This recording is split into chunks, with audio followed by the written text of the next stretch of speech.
Hello, my name is John Nagoski, and I'm a native speaker of English from Wisconsin in the USA. I would like to introduce to you my English reading channel with questions and answers. The wounding of the chiefs.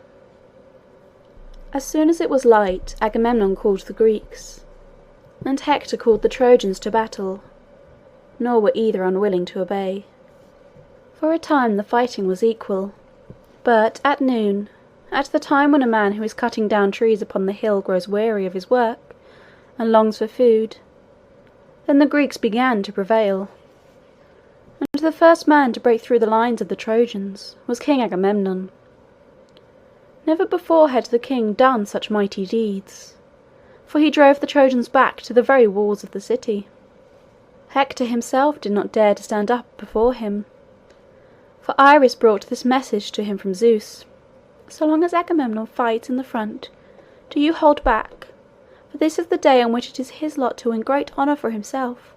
But when he shall be wounded, then do you go forward, and you shall have strength to drive the Greeks before you till they come to the ships, and the sun shall set." So Hector held back, and after a while the king was wounded. There were 2 sons of Antenor in one chariot, and they came against him. First the king threw his spear at the younger of the 2, but missed his aim. Then the Trojan thrust at Agamemnon with his spear, driving it against his breastplate. With all his strength he drove it, but the silver which was in the breastplate turned the spear, so that it bent as if it had been of lead. Then the king caught the spear in his hand, and drove it through the neck of his adversary, so that he fell dead from the chariot. But when the elder brother saw this, he also thrust at the king with his spear. Nor did he thrust in vain, but he pierced his arm beneath the elbow. But him also did the king slay, wounding him first with his spear, and afterwards cutting off his head with his sword. For a time, while the wound was warm, the king still fought, but when it grew cold and stiff, then the pain was greater than he could bear, and he said to his charioteer, "Now carry me back to the ships, for I cannot fight any more." The next of the chiefs that was wounded was Diomed.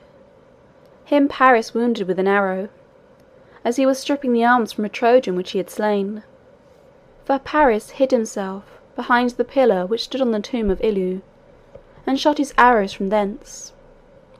On the ankle of his right foot did Paris hit him, and when he saw that he had not shot the arrow in vain, he cried aloud, "I wish that I had wounded you in the loin, bold Diomed. Then you would have troubled the men of Troy no more." But Diomed answered, "If I could but meet you face to face, you coward, your bow and your arrows would not help you. As for this graze on my foot, I care no more for it than if a woman or a child had struck me. Come near, and I will show you what are the wounds which I make with my spear." Then he beckoned to Ulysses, that he should stand before him while he drew the arrow from his foot. And Ulysses did so. But when he had drawn out the arrow, the pain was so great that he could not stand up, for all the brave words that he had spoken, and he bade his charioteer drive him back to the ships. So Ulysses was left alone, not one of the chiefs stood by him. For now that King Agamemnon and Diomed had departed, there was great fear upon all the Greeks. And Ulysses said to himself, "Now, what shall I do? It would be a shameful thing to fly from these Trojans, though there are many of them, and I am alone. But it would be worse still if I were to be taken here and slain. Surely it is the doing of Zeus that this trouble is come upon the Greeks. And who am I that I should fight against Zeus? Yet why do I talk in this way? It is only the coward who draws back. A brave man stands in his place, whether he lives or dies." But while he was thinking these things, many Trojans came about him, as dogs come about a wild boar in the wood, and the boar stands at bay and gnashes his big white teeth. So Ulysses stood, thrusting here and there with his long spear. 5 chiefs he slew, but one of the 5, before he was slain, wounded him in the side, scraping the flesh from the ribs. Then Ulysses cried out for help. 3 times he cried, and the 3rd time Menelaus heard him and called to Ajax. "O Ajax, I hear the voice of Ulysses, and it sounds like the voice of one who is in great trouble. Come, let us help him, for it would be a great loss to the Greeks if he were to come to harm." Then he led the way to the place from which the voice seemed to come, and Ajax followed him.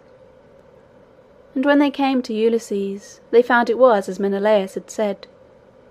For the Trojans had beset Ulysses as the jackals beset a deer, with long horns among the hills. The beast cannot fly because the hunter has wounded it with an arrow from his bow, and the wound has become stiff, and he stands at bay. Then a lion comes, and the jackals are scattered in a moment. So the Trojans were scattered when Ajax came.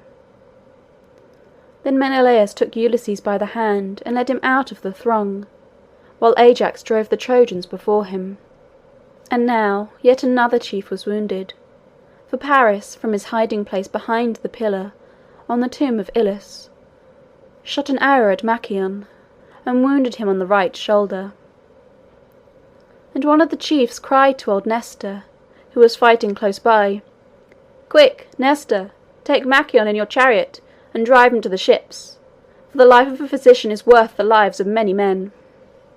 So Nestor took Machaon in his chariot, and touched his horses with the whip, and they galloped to the ships. Now Hector was fighting on the other side of the plain, and his charioteer said to him, "See how Ajax is driving our people before him. Let us go and stop him." So they went, lashing the horses that they might go faster, and the chariot rolled over many bodies of men, and the axle and the sides of it were red with blood. Then Zeus put the fear into the heart of the great Ajax himself.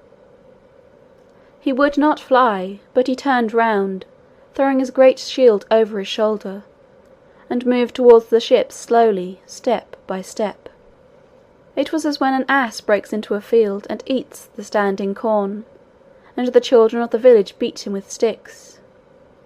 Their arms are weak, and the sticks are broken on the beast's back, for he is slow in going, nor do they drive him out till he has eaten his fill.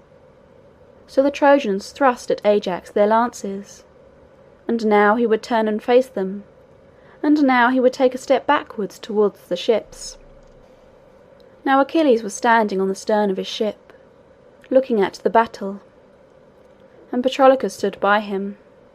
And when old Nestor passed by taking Machaon to the ships, Achilles said to his friend, "Soon, I think, will the Greeks come and pray me to help them, for they are in great trouble.